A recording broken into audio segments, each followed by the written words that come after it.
یہ عثمانیوں کی سلطنت تو ابھی ختم ہوئی ہے 97 سال پہلے، یہ عثمانی، اس سے پہلے عباسیوں کی تھی۔ تو عباسیوں کا ایک خلیفہ تھا، اس کا نام تھا عمر بن عبدالعزیز۔ خلیفہ کا مطلب ہوتا ہے جو آج کا پردھان منتری ہوتا ہے نا، اس سے کئی گنا زیادہ پاور ہوتی ہے اس کی۔ پردھان منتری تو ایک ہی ملک کا ہوتا، خلیفہ تو کئی ملکوں کا حاکم ہوتا ہے۔ حضرت عمر تو آدھی دنیا کے پر حکومت کرتے تھے، حضرت عمر آدھی دنیا پر۔ عمر بن عبدالعزیز، ذرا توجہ کرنا، عید آ گئی۔ کیا آ گئی لوگوں؟ اے بچوں، اے بیٹے ادھر دیکھو، اے میرے لال ادھر دیکھے، بنا ٹوپی والے دیکھو، پیچھے کیا دیکھ رہا ہے، ادھر دیکھ۔ عید آ گئی، اب رمضان آ رہا، ہماری بھی عید آئے گی کہ نہیں آئے گی؟ عید میں شاپنگیں کرتے ہیں لوگ، نئے کپڑے بناتے ہیں میرے بھائیوں۔ ہم آپ سب بناتے ہیں کہ نہیں بناتے ہیں؟ اپنے بچوں کے بھی، اپنے بھی۔ عید کا موسم آ گیا، عمر بن عبدالعزیز کے بچوں پہ لباس پرانا تھا۔ اور عمر بن عبدالعزیز کون ہے؟ خلیفہ، بادشاہ، لباس پرانا۔ عید آ گئی، بچوں نے ماں سے کہا، ماں سارے لوگ اچھے اچھے کپڑے بنا رہے ہیں، ہمارے باپ تو ہماری طرف دیکھتے ہی نہیں، ماں لباس پرانا، ہم نے عید کرنا ہے، ہم پرانے کپڑوں سے نہیں کریں گے، ماں باپ سے کہہ کو ہمیں نیا لباس خریدوا دو۔ بچہ پہلے ماں سے ہی کہتا، بات سمجھ میں آ گئی ماں کے، کس سے؟ اور لوگ ذرا غور کرو، عمر بن عبدالعزیز جو پردھان منتری سے بڑی پاور رکھتا، بیوی نے بلایا اپنے شوہر سے، کہا عمر بن عبدالعزیز سے، آپ کے بچوں کے کپڑے پرانے ہیں، ایسا نہ کرو، اپنے بچوں کو عید آنے سے پہلے نیا ایک لباس دلا دو۔ خلیفہ نے کہا، بیگم بات تو آپ کی صحیح ہے، مگر میری تنخواہ اتنی ہے، یا تو بچوں کا کپڑا ہی بن سکتا ہے یا گھر کا خرچہ چل سکتا ہے، بس اتنی تنخواہ ہے میری۔ تنخواہ لیتے تھے بس، کیا ہے میری؟ اتنی تنخواہ۔ آج تو اگر کوئی منتری بن جائے تو 7 نسلوں سے نہ کھایا جائے اس کی۔ میں غلط کہہ رہا ہوں بھائیو؟ اگر منتری بن جائے 5 سال کے لیے کسی سرکار میں تو اتنا ہو جاتا ہے کہ 7 نسلوں سے نہیں کھایا جائے گا۔ ہاں، ہائے ہائے، کہا آپ تو خلیفہ ہے، تو کہا بیگم خلیفہ تو ہوں، مگر بیت المال کا جو خزانہ اس میں میرا حق تھوڑی ہے، وہ تو جنتا کا، رعایا کا ہے، میں تو اس کا میرے پاس امانت ہے، میں تو اس کا محافظ ہوں، پہرا دیتا ہوں اس کا، اس میں تو میں نہیں خرچ کر سکتا، میرا کیا اس میں، وہ تو جنتا کا ہے۔ تو کہا پھر آپ کیا کرتے ہیں؟ کہا میں نے تو ایک تنخواہ مقرر کی رکھی ہے، جو میں خلیفہ ہوں اس پر میری تنخواہ، بس اسی سے خرچہ کرتا ہوں، یا تو خرچہ ہو جائے گا یا کپڑا بن جائے گا، اب بتاؤ کیا کروں؟ 1 مہینہ اگر فاقے سے رہ لو تو میں کپڑا بنا دوں گا۔ کہنے لگی 1 مہینہ تو فاقے سے نہیں رہ سکتی، تو کہنے لگا پرانی سے کرو پھر ہی۔ ہائے ہائے، آج کی بیوی ہوتی تو کہتی اچھا اتنی بڑی کرسی پہ بیٹھ کے باتیں بنا رہا، کم سے کم 1,71,000 گالی دیتی، ارے مان جاتی، کہتی میں تو سمجھ رہی تھی بڑا ہائی فائی کرسی والا، بڑا تگڑا، اور بڑا مطلب یہ کہ بڑے نام وہاں بڑے شہرے سنے تھے، مگر تو کچھ بھی نہ نکلا۔ مگر ہائے ہائے، بیوی بھی سچی تھی لوگوں، ہائے ہائے، بیوی بھی بڑی اچھی تھی۔ کہنے لگی خلیفہ اگر یہ بات ہے تو کوئی بات نہیں، میرے بچے پرانے سے کر لیں گے عید، میں بچوں کو سمجھا دوں گی۔ آج کی بچوں کو نہیں سمجھائے گی، بلکہ شوہر سے جھگڑا شروع کر دے گی، میاں کہیں سے بھی لاؤ، میرے بچوں کو نئے کپڑے چاہیے۔ ہاں، بیویوں کو چاہیے کہ شوہر کی انکم کے حساب سے ان سے ڈیمانڈیں کریں۔ اگر پڑوسن نا 5,000 کا سوٹ لے آئی تو ہو سکتا ہے تیرے شوہر کا حساب نہیں ہے 5,000 کا لانے کا، تو پڑوسن کو نہ دیکھ، بلکہ اپنے شوہر کی انکم کو دیکھ۔ تیرے شوہر کا اگر 500 کا حساب ہے تو 500 کی ڈیمانڈ کر، اس سے 5,000 والی ڈیمانڈ نہ کر، اس لیے کہ تیرے شوہر کا دل دکھ گیا، سجدے کتنے بھی کر لے جہنم کا ایندھن بن جائے گی۔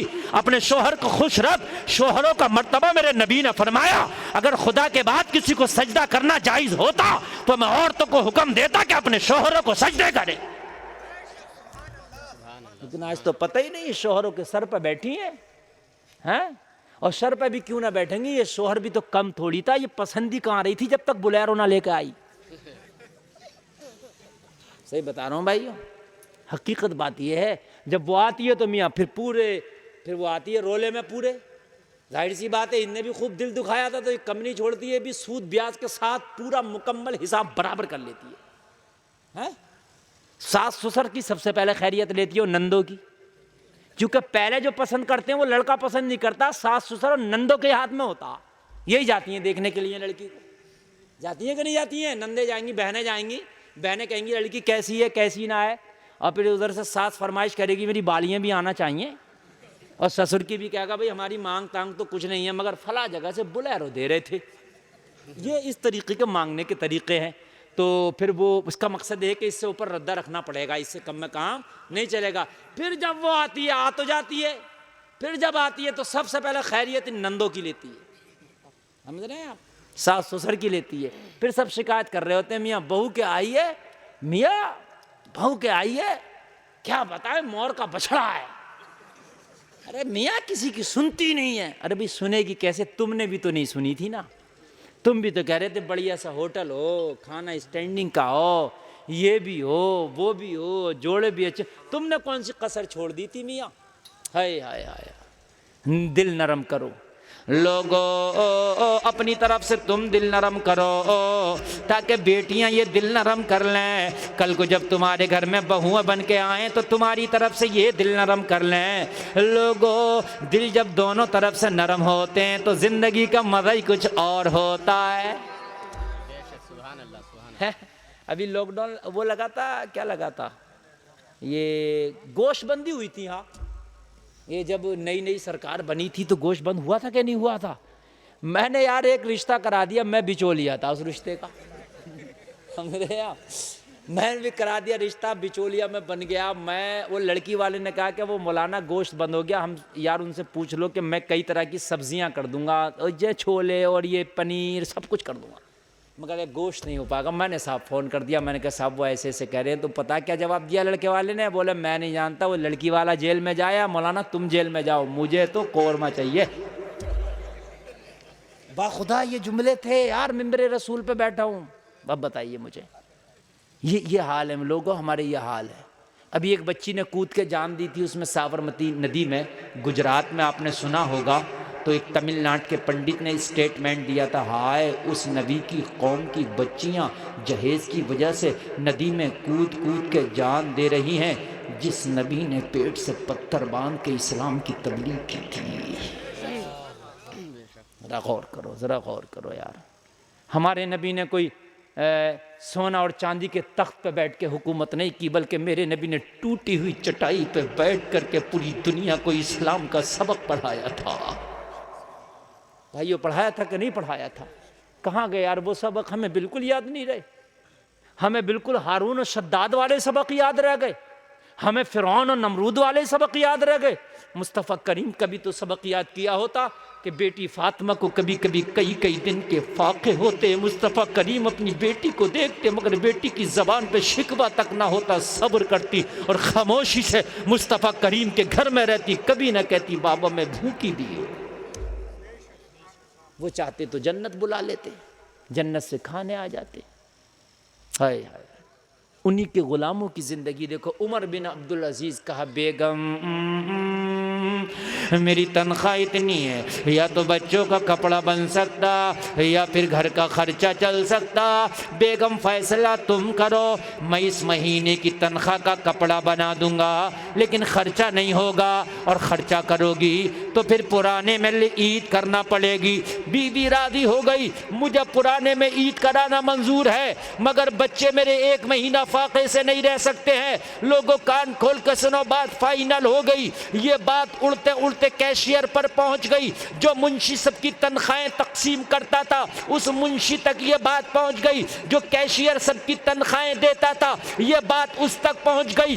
وہ بڑا گھبرایا، پریشان ہوا، ہائے میرے خلیفہ، مسلمانوں کے خلیفہ کے بچوں پہ پرانا کپڑا ہوگا، کتنی بری بات ہے، زمانہ دیکھے گا۔ وہ خلیفہ کے پاس آیا اور آ کے کہنے لگا، حضور میں نے سنا ہے بچوں پہ عید کے لیے کپڑا نہیں ہے۔ خلیفہ نے کہا تم نے صحیح سنا ہے. کہا حضور ایک مشورہ ہے, اگر آپ عمل کریں تو بچوں کا کپڑا بھی بن جائے گا اور آپ کے گھر کا خرچہ بھی چل جائے گا. اللہ اللہ ذرا غور کرو. خلیفہ نے کہا جلدی مشورہ دو. کہا حضور مشورہ یہ ہے 1 مہینے کی تنخواہ آپ ایڈوانس لے لو اور تنخواہ ایڈوانس لے کے تھوڑا تھوڑا کر کے پورے سال میں اتار دینا. بات سمجھے کہ نہیں سمجھے؟ 1 مہینے کی تنخواہ جیسے 30 روپے ہے, لے لو اور 2 روپے 1.5 روپیہ کر کے پورے سال میں کیا کرنا, اتار دینا. بھئی تھوڑی سی تو تنخواہ کمائے کرے گی آپ کی 1-2 روپیہ, آپ کے گھر کا خرچہ بھی چلتا رہے گا, بچوں کا کپڑا بھی بن جائے گا. اچھا منشی اور کیشیئر بھی سچا ہی تھا, ورنہ آج کا ہوتا تو بولے ٹینشن کیوں لے رہے ہو, بل بناؤ دستخط کر دو, آدھا تیرا اور آدھا میرا. نہیں ایسے ہی ہو رہا کہ نہیں ہو رہا مجھے بتائیے.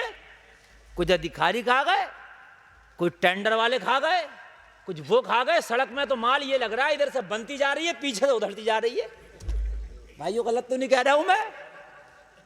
آگے بن کے پوری مکمل نہیں ہوتی ہے, پیچھے سے پیمن لگنے کا نمبر آ جا. ارے بھائی ہو کیا گیا یہ تو بتا دو. کہا مولانا کیا کریں, سب کو دینا پڑتا, نیچے سے لے کے اوپر تک دیتے دیتے کلتار اتنا کم لگ گیا, اتنا کم لگ گیا کہ لگا ہی نہیں. سب کو دینا پڑتا. بھائیو بات صحیح ہے کہ نہیں ہے؟ لیکن یار یہ بھی سچائی تھا, ہے نا. یہاں تو سچے جاتی کم ہے اوپر کی کرسیوں تک, جو سچے ہوتے ہیں وہ تو نیچے رہتے ہیں. اگر سچا تو کوئی الیکشن بھی لڑنے لگا تو سب کہتے ہیں اور مولانا کا کام ہے الیکشن لڑنا, مولانا کا کام تھا, حافظ جی تمہارا کام ہے یہ, تو ڈکیتوں کو لے آؤ. حافظ جی کا کام نہیں یار, یہ حافظوں کا ہی کام تھا, مولویوں کا ہی کام تھا. یہ سچے ہوتے تو قرآن و حدیث کی روشنی میں فیصلہ کرتے, کھاتے مگر ڈرتے. حساب بھی دینا پڑے گا. اب ڈر کون رہا میاں جب ڈرنے والے کو تم لا ہی نہیں رہے ہو تو. مولانا کو تو ویسے ہی, مولانا تو اگر کھل کے ووٹ بھی دے تو خیریت نہیں ہے اس غریب کی. تم نے ووٹ دے دیا, تیرے پیچھے نماز نہیں پڑھو, کیوں اس کا کوئی حق نہیں تھا؟ اپنے آپ سب کے لڈو کھاتا پھر کوئی بات نہیں ہے, کسی کی بالو سائی مت چھوڑ. گاؤں میں اگر 5 کھڑے تو 5 کی کھاتا پھر رہا, اور 5 سے کہہ رہا ٹینشن مت لیو, ڈٹے رہیو, 100 ووٹ تو میری مٹھی میں ہے. تو سب کی کہہ رہا امام غریب اگر کسی کی چائے پی لے تو خیر نہیں ہے اس کی. ارے امام صاحب تم بھی سیاست میں آ گئے یار. اچھا غریب وہ کہیں تو بیٹھے گئی, یہ الیکشن کے دن میں یا تو وہ گاؤں چھوڑ دے تو کیا نماز نہیں پڑھا رہے, اور کہیں تو بیٹھے گا. جب کہیں بیٹھے گا تو کوئی نہ کوئی تو پارٹی ہوگی, کوئی نہ کوئی تو پارٹی ہوگی. بڑا مسئلہ ہے یار مولویوں کا, بیچارہ کیا کرے, یہ تو نہ مرے چین ہے نہ جیے چین ہے. پھر بتا رہے ہیں لوگوں ہم نے بڑا معاملہ کر دیا ہے. وائے ہائے, یہ بھی سچے ہی لوگ تھے. ہوتا تو کوئی مشورہ کوئی ایسا دیتا, ٹینشن کیوں لے رہے ہو, پورا تو کیش میرے پاس رہتا, کیشیئر تو میں ہوں حضور, بل بناتا ہوں ابھی الٹا سیدھا, آپ تو بس دستخط کر دینا, نکالو مال, تھوڑا سا ہمیں بھی دو, باقی آپ اڑاؤ. اور ایسے ہی ہوتا کہ نہیں ہوتا؟ مگر یار وہ بھی سچا ہی تھا, اس نے مشورہ دیا, بولا 1 مہینے کی ایڈوانس لے لو اور تھوڑے تھوڑے کر کے کیا کر دینا, کٹوا دینا. سمجھ رہے ہیں بھائیوں کہ نہیں سمجھ رہے ہیں آپ؟ ہائے ہائے. خلیفہ نے کہا بات تو اچھی ہے, مشورہ تو مفید ہے. کیا ہے مشورہ بھائی؟ سنو میری بات سنو, مشورہ کیا ہے؟ مفید ہے, بات تو سچی ہے, مگر 1 مہینے کی تنخواہ ایڈوانس ہمیں بعد میں دینا, پہلے 1 سال جینے کی ہمیں گارنٹی دے دے. بات نہیں سمجھے آپ؟ ارے جیوں گا تب نہ اتاروں گا, مر گیا تو کون اتارے گا, میدان محشر میں کون دے گا؟ بھائیو سمجھ رہے کہ نہیں سمجھ رہے؟ آج تو قرضہ لیا ہے 1 ہفتے میں دے دوں گا, ہفتہ ہی نہیں آ رہا, وہ سال کئی گزر گئے. جب مانگنے جاؤ تو کہہ رہا میں ملک ہاشم گنج چھوڑ کے بھاگ رہا ہوں, دے دوں گا. ارے بھائی کب کو دے دے گا یہ تو بتا دے. قرضہ مر گیا تو کیا پتہ تیری نسلیں دے کے نہیں دیں, اس لیے جلدی دے دے. قرضے میں جلدی کرو, بچوں کی شادی میں جلدی کرو, تو گناہ کر لو توبہ میں جلدی کرو, جنازہ ہو جائے تو میت میں جلدی کرو, دفنانے کفنانے میں جلدی کرو. کہنے لگے 1 مہینے کی تنخواہ ایڈوانس بعد میں دینا, پہلے مجھے 1 سال جینے کی گارنٹی دے دے. تو کہنے لگا سرکار آپ کو گارنٹی کہاں سے دوں گا, مجھے خود جینے کی گارنٹی نہیں ہے. 1 سال تو بڑی بات, مجھے 1 منٹ کے جینے کی گارنٹی نہیں ہے کہ میں اگلے منٹ زندہ رہوں گا کہ مر جاؤں گا. خلیفہ نے جواب دیا, جب تجھے اپنے بارے میں پتہ نہیں, زندہ رہے گا تو مر جائے گا کہ زندہ رہے گا, تو میرے بارے میں کیسے گارنٹی لے سکتا, اور جب میری جینے کی گارنٹی نہیں تو پھر کیسے لے لوں 1 سال کے اوپر پر کیا پتا مر جاؤں، بچے کہاں سے دیں گے؟ ہائے ہائے ہائے یار، ایسے لوگ تھے، ایسے لوگ تھے، ذرا غور تو کیجیے۔ ہمارا مسئلہ تو یہ میاں کہیں سے بھی ملے مل جائے، جیسا بھی ملے مل جائے، گورا ہو کالا ہو اس سے مطلب نہیں ہے، پیسے والا ہونا چاہیے۔ لوگوں ایسا پیسہ بیکار ہے کہ جس پیسے سے تیرا مولا راضی نہ ہو، جو پیسہ تجھے جہنم میں لے جائے، خدا کی قسم وہ پیسہ کسی کام کا نہیں۔ کان کھول کے سن لے، ملے گا اتنی جتنا اللہ نے لکھ دیا ہے۔ تو میں عرض کر رہا تھا کہ مرنا کب ہے، یہ کب لکھ جاتا ہے؟ بچوں کو بھی یاد ہو گیا ماشاءاللہ، ڈیٹ فکس ہو گئی، بات بھئی پکی ہے، یہ بات کنفرم ہو گئی۔ اب آگے سنیے، اب آگے سنیے، آپ کے گاؤں میں آپ کی رشتہ داری میں